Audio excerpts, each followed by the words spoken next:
வணக்கம். இலங்கை செய்திகளுடன் நான் நிரோஷன். விரிவான செய்திகளுக்கு முன் தலைப்புச் செய்திகள். ஜனாதிபதிகளின் உரித்துரிமைகள் நீக்குதல் சட்டமூலம் தொடர்பாக உயர்நீதிமன்றத்திற்கு 3 மனுக்கள் சமர்ப்பிக்கப்பட்டுள்ளதாக சபாநாயகர் அறிவிப்பு. ஆட்சி கவிழும் என்று பங்குரூத்து அரசியல் அடைந்த அரசியல்வாதிகள் பிரச்சாரம் முன்னெடுத்து வருகின்றார்கள். அமைச்சர் ராமலிங்கம் சந்திரசேகர் கருத்து. நாட்டில் எரிபொருள் விலையை குறைக்க முடியாததற்கு முன்னைய அரசாங்கத்தின் முடிவுகளே காரணம் என்று எரிசக்தி அமைச்சர் குமார் ஜெயக்கொடி சுட்டிக்காட்டு.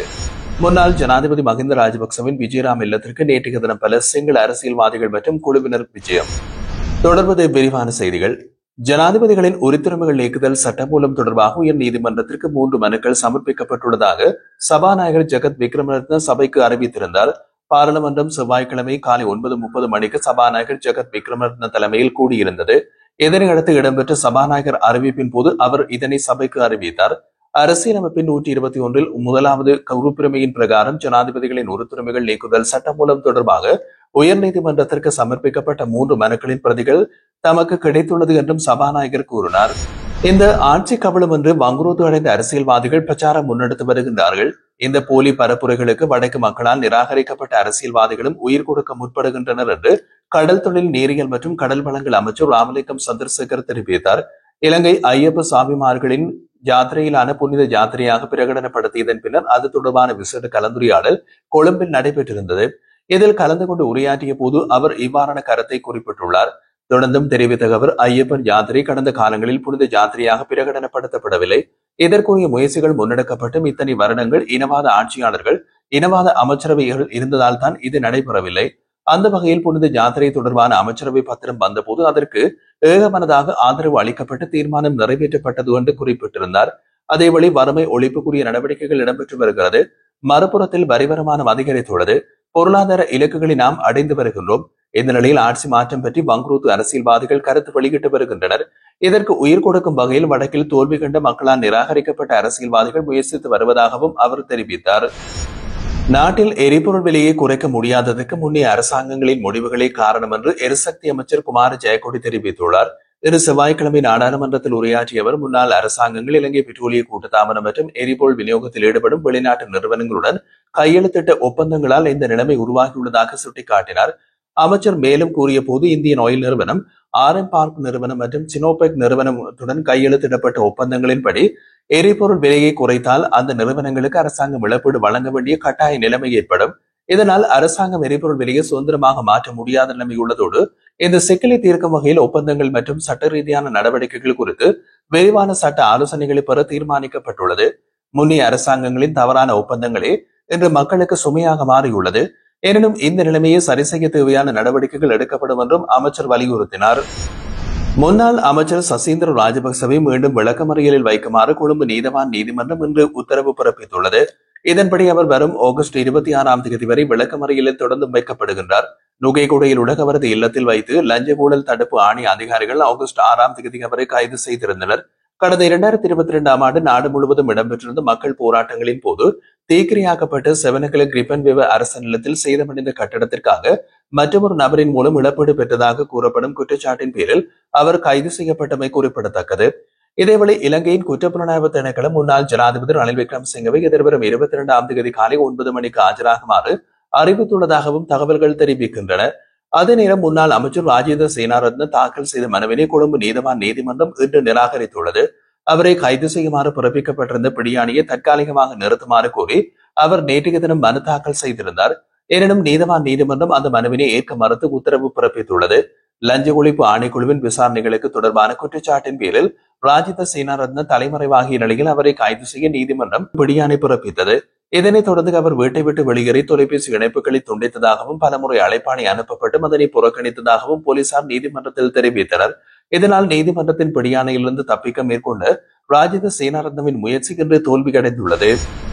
முன்னாள் ஜனாதிபதி மஹிந்த ராஜபக்சவின் விஜயராம இல்லத்திற்கு நேற்றைய தினம் பல சிங்கள அரசியல்வாதிகள் மற்றும் குழுவினர் விஜயம் செய்துள்ளார்கள். ராஜபக்ச குடும்பத்தின் அரசியல் பிம்பத்தை மீண்டும் கட்டியெழுப்பும் முயற்சியாக திஸ்ஸ குட்டியாராச்சி உள்ளிட்ட பலர் இதில் கலந்து கொண்டதாக தெரிவிக்கப்படுகின்றது. அனுராதபுரம் உள்ளிட்ட இடங்களில் இருந்து பேருந்துகள் மூலமாக பலர் பரிசு பொருட்கள் மற்றும் உணவுப் பொருட்களுடன் மஹிந்தவை காண வருகை தந்துள்ளனர். இதனைத் தொடர்ந்து ஊடகங்களுக்கு கருத்து தெரிவித்த பொதுஜன பெரமுனவின் தேசிய அமைப்பாளரும் நாடாளுமன்ற உறுப்பினருமான நாமல் ராஜபக்ச, மஹிந்தவின் சலுகைகள் குறைக்கப்பட்டால் அவருக்கு வீடு வழங்க முன்வருவதாக பல முன்னணி பிக்குகள் தெரிவித்துள்ளனர். மேலும் இந்த விவகாரத்தில் சில பிக்குகள் போராட்டத்தையும் திட்டமிட்டு வருகின்றார்கள் என்று கூறினார். அவர் மேலும் மஹிந்தவின் உரிமைகள் பாதிக்கப்படுமானால் மகா சங்கம் முன்வரும் என்று பிக்குகள் பகிரங்கமாக தெரிவித்ததையும் சுட்டிக்காட்டினார். இதற்கிடையில் சமீப நாட்களில் மஹிந்தவின் இல்லத்திற்கு தொலைதூர பகுதிகளில் இருந்தும் பொதுமக்கள் தொடர்ந்து சந்தித்து வருவதாகவும் தெரிய வந்துள்ளது. இதேவேளை தேசிய மக்கள் சக்தி அரசாங்கம் முன்னாள் ஜனாதிபதிகள் மற்றும் முன்னாள் முதல் பெண்மணிகளின் சலுகைகள், வீடுகள் உள்ளிட்டவற்றை ரத்து செய்யும் சட்டமூலத்தை முன்னெடுத்து வருகின்றமை குறிப்பிடத்தக்கது. நாட்டில் உள்ள அனைத்து தபால் நிலையங்களிலும் உப தபால் நிலையங்களிலும் ஊழியர்கள் பணிப்புறக்கணிப்பில் ஈடுபட்டு வருகின்றனர். இதற்கு ஒத்துழைப்பு தெரிவித்து நுவரெலியா தபால் ஊழியர்களும் போராட்டத்தில் கலந்து கொண்டதால் நுவரெலியா பிரதான தபால் நிலையம் முற்றிலும் செயலிழந்து காணப்படுகிறது. இதன் விளைவாக ஆங்கிலேயர் ஆட்சி காலத்தில் கட்டப்பட்ட தொன்மையான இந்த கட்டடத்தை பார்வையிட வந்திருந்த ஏராளமான வெளிநாட்டு சுற்றுலா பயணிகள் உள்ளே செல்ல முடியாமல் ஏமாற்றத்துடன் திரும்பிச் சென்றுள்ளார்கள். நகரின் மைய பகுதியில் அமைந்துள்ள நுவரெலியா தபால் நிலையம் தொல்பொருள் நினைவு சின்னமாக கருதப்படுவதுடன் அதன் தனித்துவமான கட்டடக்கலை மற்றும் வரலாற்று முக்கியத்துவத்தினால் பிரபலமான சுற்றுலா தலமாகவும் விளங்குகிறது. இதனால் நுவரெலியாவுக்கு வரும் சுற்றுலா பயணிகள் தவறாமல் பார்வையிடும் இடமாகவும் அது உள்ளது. ஆனால் இப்போது தபால் நிலையம் மூடப்பட்டிருப்பது காரணமாக சுற்றுலா பயணிகள் கடும் அதிருப்தியை வெளிப்படுத்திக் கொண்டனர். தபால் ஊழியர்கள் மேலதிக கொடுப்பனவு, நிர்வாக மற்றும் கணக்காய்வு அலுவலக ஊழியர்களின் பணி நேரம், கைவிரல் அடையாள இயந்திரங்களில் பதிவு செய்யப்பட வேண்டும் என்ற அறிவுறுத்தலுக்கு எதிர்ப்பு உள்ளிட்ட 19 கோரிக்கைகளை முன்வைத்து இவ்வாறு பணிப்புறக்கணிப்பை முன்னெடுத்து வருகின்றனர்.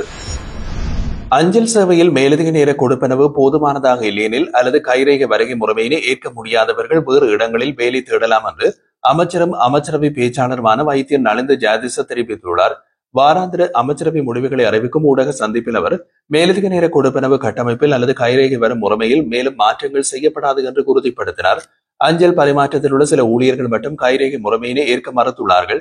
இது ஏற்க முடியாத நிலைமை என்று அமைச்சர் கூறினார்.